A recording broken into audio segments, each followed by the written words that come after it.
ایک ہی خاتون ہے, بشرا بی بی, کوئی اور خاتون نہیں ہے. وہ 3 ملازموں کے ساتھ گھر اکیلی تھیں, ایک تو اکیلی تھی, وہ بھی 3 ملازم بھی تھے. یہ سمجھ نہیں آئی مجھے.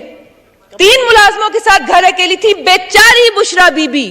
تو بیچاری وجیہ کی بیٹی بھی گھر اکیلی تھی جو شادی شدہ بھی نہیں ہے. بیچاری نصرت پٹھان بھی تھی.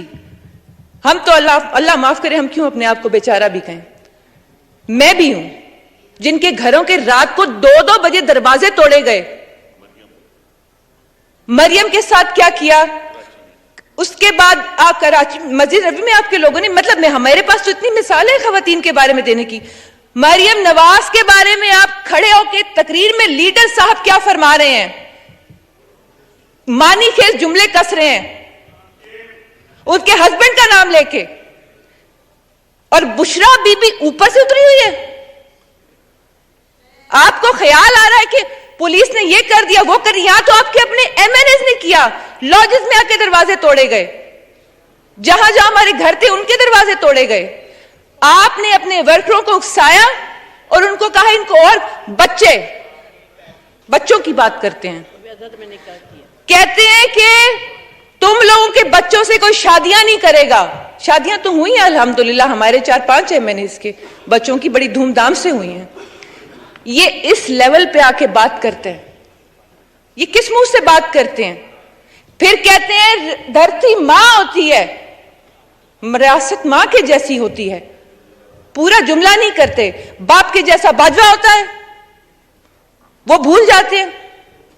اس وقت کہتے, میں نے نہیں کہا, یہ وہ کہتے ہیں کہ باجوہ صاحب قوم کے باپ ہیں, والد ہیں, اور انہی باجوہ صاحب والد صاحب کے ساتھ انہوں نے وہ سلوک کیا, اس سے بھی برا جو ریٹائرمنٹ کے بعد نافرمان اولاد بھی باپ کے ساتھ نہیں کرتی.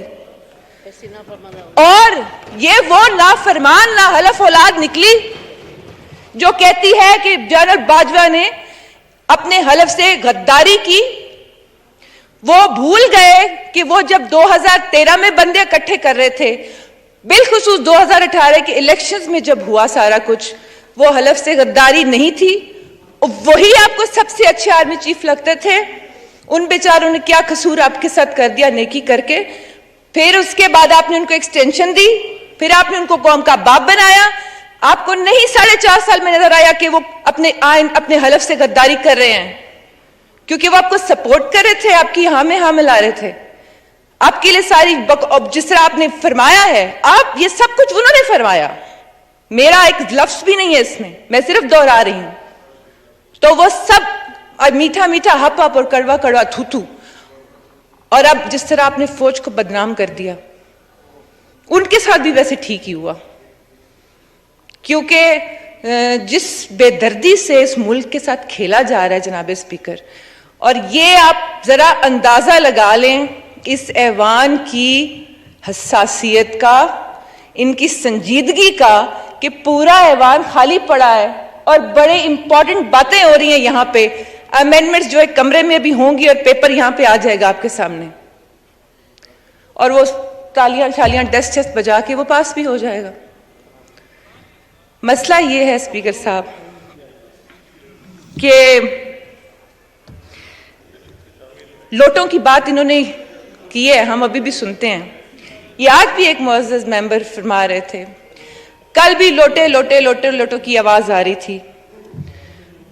میں نے ان سے پوچھنا ہے کہ پرویز الہی کو ہار پہناتے وقت کہا تھا کہ ویلکم لوٹا صاحب آپ آ رہے ہیں.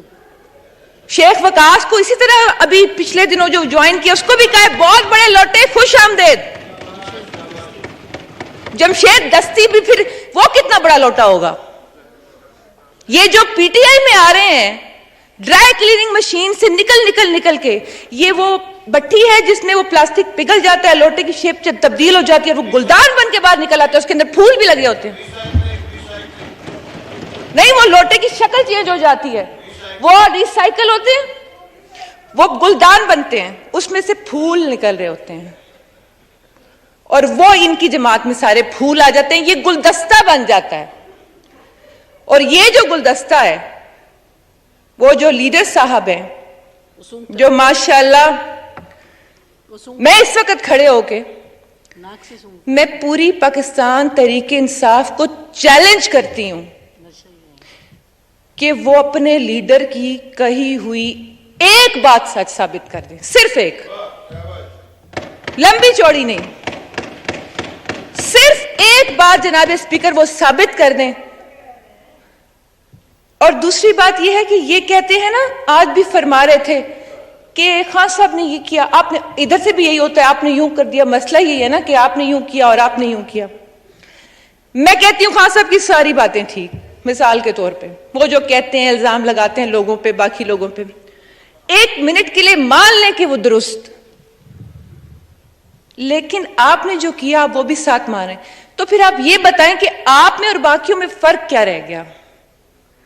آپ پھر حسینیت کے جھنڈے پکڑ کے کیوں چل رہے ہیں؟ آپ دین کو بیچ میں کیوں لے کے آ جاتے ہیں؟ دین اتنی کمزور چیز نہیں ہوتی کہ اس کو خطرہ ہو کسی سے. جب بھی کوئی لیڈر جب دین کی بات کرتے ہیں نا تو خطرہ ان کو خود ہوتا ہے, وہ اپنے آپ کو بچانے کے لیے دین کی بات کرتے ہیں. ریاست مدینہ کا تو لفظ بھی ان کے منہ سے اچھا نہیں لگتا. میرا خیال ہے تو ان کو لکھنا بھی نہیں آتا ہوگا کہ ریاست مدینہ لکھتے کیسے ہیں. یہ پتہ نہیں کس منہ سے بولتے ہیں. درود شریف پڑھتے ہیں تو زبان کب کب آتی ہے, تلفظ درست نہیں ہے ان کا. میں مزید ذاتیات میں نہیں جانا چاہتی, لیکن ایک لیڈر ہے نا, تو لیڈر پبلک پراپرٹی ہوتا ہے. لیڈر کے بارے میں اتنی بات تو کی جا سکتی ہے نا. جب لیڈر خود کھڑے ہو کے جلسوں میں لوگوں کی ماں بہنوں کی بات کرتا ہے, اس کے بارے میں بات نہیں کی جا سکتی؟ یہ کس قسم کا لیڈر ہے جو صبح کو بات اور کرتا ہے, شام کو بات اور کرتا ہے؟ میں پھر کہہ رہی ہوں کہ ساری باتیں ٹھیک, آپ نے کیا کیا, تو پھر آپ کو اس میں فرق آپ میں کیا رہ گیا؟ آپ بات آج کر رہے ہیں جس طرح سے عدلیہ کی بات کرتے ہیں, جو الفاظ استعمال کرتے ہیں. میں تو باقی باتیں تو چھوڑ دینا, بھی جلسوں میں کھڑے ہو کے جو زبان استعمال کر رہے ہیں, جو وہ لفظ استعمال کر رہے ہیں, میں یہاں نہیں بول سکتی کہ مجھے پتا ہے آپ نے ایکسپنج کر دینا, میں نہیں بولوں گی, لیکن آپ کو پتا ہے کہ میں کیا بول رہی ہوں. وہ جس طرح بات کرے, پھر اکساتے ہیں لوگوں کو, اکساتے ہیں, اور پھر اکسانے کے بعد پھر معصوم بن جاتے ہیں. پھر کہتے ہیں میں اللہ کے علاوہ کسی سے نہیں ڈرتا, کالا کپڑا پہن کے جاؤں گا عدالت میں کیونکہ ڈرتا ہوں. میں اللہ کے علاوہ کسی سے نہیں ڈرتا, میں نے جان اللہ کو دینی ہے, ثبوت بھی اللہ کو ہی دینے ہیں. لوگ ہر موڑ پہ رک رک کے سنبھلتے کیوں ہیں؟ اتنا ڈرتے ہیں تو پھر گھر سے نکلتے کیوں ہیں؟ پیچھے باراتی آگے بینڈ باجا, آئے دولہے راجا.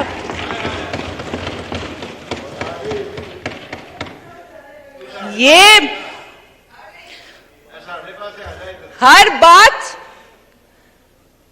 ہر بیانیہ, ہر الزام, سب کچھ غلط. میں نے ابھی لوٹوں کی بات کی ڈپٹی اسپیکر صاحب, تو وہی تو بات ہے نا کہ وہ ادھر گلدان بن جاتے, ادھر وہ تو ویلکم کرنے کا, جیسے میں نے بتایا ہے.